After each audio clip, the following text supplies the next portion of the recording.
وكتاب مسطور في رق منشور والبيت المعمور والسقف المرفوع والبحر المسجور إن عذاب ربك لواقع اللہ اکبر کبیرہ اللہ تعالیٰ نے قسم اٹھا کر فرمایا اے انسان میری بات مان لے ان عذاب ربک لواقع ایک دن تیرے رب کا عذاب ضرور آنے والا ہے حضرت عمر رضی اللہ تعالیٰ عنہ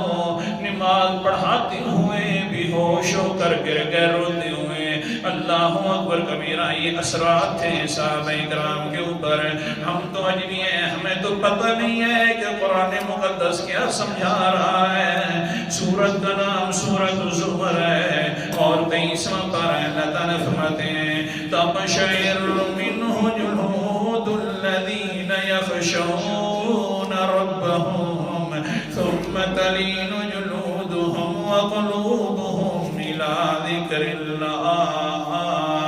آیت نمبر میرے سامنے 23واں پارہ سورت کا نام سورت زمر ہے صحابہ اکرام کی حالت یہ ہے کہ جب بھی قرآن مقدس سنتے ہیں تو ان کے جسم کا ایک ایک بال کانپ جاتا ہے اور پھر کیا ہوتا ہے جسم بالکل نرم ہو جاتا ہے ایک ایک بال پر اثر ہونا جاتا ہے اور ساتواں جنود ثم تلینہم جنودہم وقلوبہم الى ذکر اللہ اور ان کے دل بھی کانپ اٹھتے ہیں اللہ تعالیٰ کے ذکر کو سن کر اور اللہ تعالیٰ کے ذکر کی طرف میل ہو کر یہ حالت ہے حضرت عمر رضی اللہ تعالیٰ عنہ بے ہوش ہو کر گر گئے سارے صحابہ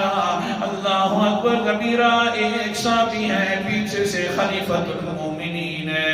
ایک صحابی ہے وہ آ کر نماز پوری مکمل کروا لیتا ہے بعد کے اندر حضرت خلیفۃ المومنین کو گھر کے اندر لے کے جایا گیا کئی ہفتے تک بیمار رہے قرآن مقدس کے اوپر سے کتنا ڈرتے تھے